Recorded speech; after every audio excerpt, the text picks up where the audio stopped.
as grace. Nasaan ngayon ang grace? At sino ang grace? The grace is the Lord Jesus Christ who is now in our spirit, dwelling in our spirit.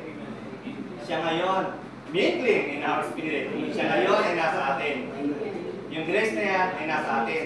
Ang Diyos, hindi siya nanatili na nasa langit at naghihintay lamang siya na para sambahin siya.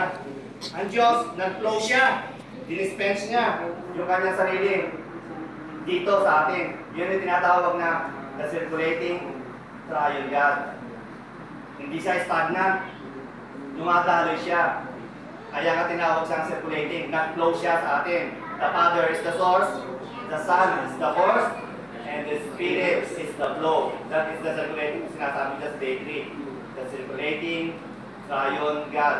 Na-process na siya, na ngayon ay nasa atin. Bakit tayo dumarang? Sabi ni Brother Mark, dapat tayo dumanas ng pagdurusa. Dapat tayo dumanas ng pagdisiplina. Natural lang ngayon. Dahil ang buhay ng Kristiyano ay hindi naman talaga masayang tunay. Ang buhay ng Kristiyano ay punong-puno lang kapag yetiyan sa pagdurusa, pagdisiplina. Pero dahil may empowering grace na nasa atin, nakakayanan natin yon. Kaya nga si Paul nakayanan niya lahat. Yun ang trabaho ng empowering grace na nasa atin. Noong panahon ni Paul, degraded ang church. Panahon ni Paul, hanggang sa panahon natin ngayon, spreading, yung degradation, yung pagbagsak ng church. Yun din ang kailangan natin ngayon. Para ma-empower tayo, kinakailangan natin ng salita ng Diyos. Para ma-empower tayo ng grace, ang kinakailangan lang natin ay ma-exercise ang ating spirit. When we enjoy the Lord, enjoy His riches, mag-pray tayo, mag-pray it. And if we open ourselves to the Lord as an open vessel, katulad ng nakaraan, isang bukas sa sisilan, then may experience natin yung empowering grace na yan.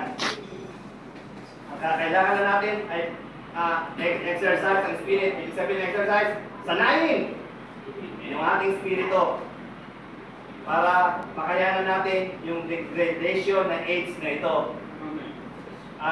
Aminin natin, kahit tayo ng Lord's recovery, degraded pa rin tayo.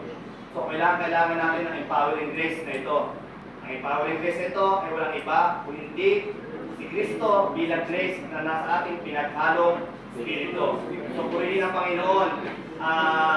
Ngayon, pinapakita sa atin na ang bawat isa sa atin, kailangan natin ng empowering grace. Kaya yung huling sulat ni Paul kay Timothy, sabi doon sa huling sulat niya, sa huling part ng sulat niya, the Lord be with your spirit.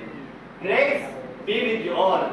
Espiritu, yung Espiritu at ang grace ay isa lamang. Mga kapatid, the Lord be our spirit and the grace be with us all. Amen.